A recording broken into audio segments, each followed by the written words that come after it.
One day, Kevin throws a party at his home and invites his colleagues. Meanwhile, President Kennedy announces live that they are planning a secret mission against the US Tsar. This horrifies Kelvin, and he believes the war is about to begin. So he sends all the guests away and rushes to the secret bunker with his pregnant wife Helen. At the same time, a plane flies over the city. It crashes right into Kelvin's house, completely destroying. Inside the bunker, Kelvin concludes that a nuclear war has started and immediately seals the door. Then he tells his wife that it will take 35 years for the door to open, because that is how long it takes for the nuclear particles to normalize in the atmosphere. As the house is completely destroyed, the Weber's neighbors and city authorities assume they died in a crash. Now with each passing day, the couple begins to adjust to life inside the bunker. While Kelvin feels at home here, Helen feels uncomfortable and is constantly worried about her family and friends. After a while, Helen gave birth to a son. The couple is over the moon. They named the child Adam. In the next scene, we see what the bunker looks like. It includes aquarium, a well-equipped lounge area, and a mini market full of food. Over time, Kelvin teaches his son at home and tells him about American history. He would like his son to one day be able to rebuild the country as it was. Then the movie goes to the summer 1965.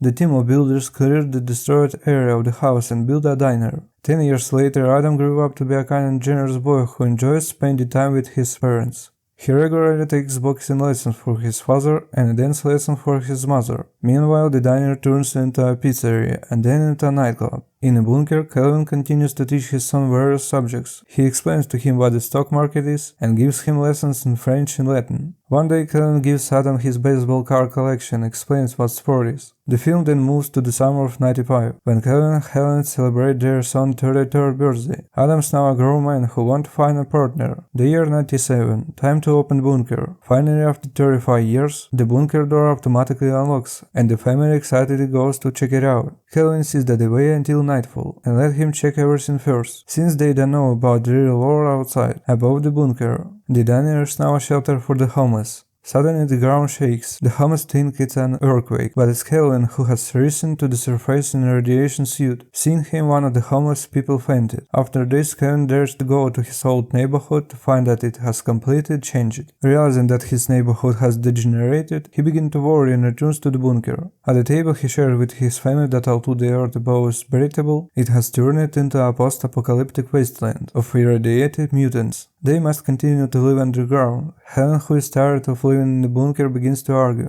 She mentions that regardless of the people upstairs, she wants to get out of the bunker. She also wants Adam to see the world. Helen still insists that they stay underground. Because of his anxiety, he has a heart attack. Food supplies are running low and Helen is sick. Helen asks Adam to go outside and buy whatever they need for the next 2 years. After a while, Adam collects his bag and leaves the bunker for the first time. He runs into a homeless man who saw his father last night. The homeless man begins to worship Adam and the elevator. He thinks of them as some divine power that has struck his life to change his destiny. Adam finally sees the blue sky above his head and waves to the people on the streets, as he sees them for the first time. Later, Adam gets on the bus, but he is afraid when he feels the car moving. After a while, Adam comes to the supermarket and walks around to collect everything he needs. Adam realizes he forgot his way back to his bunker. He's trying to find the right place, but he can't. By this point, he runs out of the money, so he tries to sell his father's baseball cards. The store owner concludes that Adam is crazy because he is trying to sell the cards at a surprisingly low price. So he offers to buy the entire collection for only $500. Just at that moment, Eva comes up and stops the owner from cheating. She tells Adam that each of his cards is worth at least $60 because they are extremely rare. Then she fights with her boss and immediately quits her job. Adam instantly falls in love with her. He asks Eva to take him to the restaurant. At first she refuses, but when he offers her 2 cards in return, she agrees. Soon after they arrive at the hotel, Eva goes home. The next morning, Eva returns to return his card. Adam asks her to help him buy food supplies, and she gets $1,000 in return. Eva agrees and they buy whole trucks of supplies, as Adam needs to make sure that the supplies are enough for at least 2 years. Later, he asks Eva to help him find a wife who is not a mutant.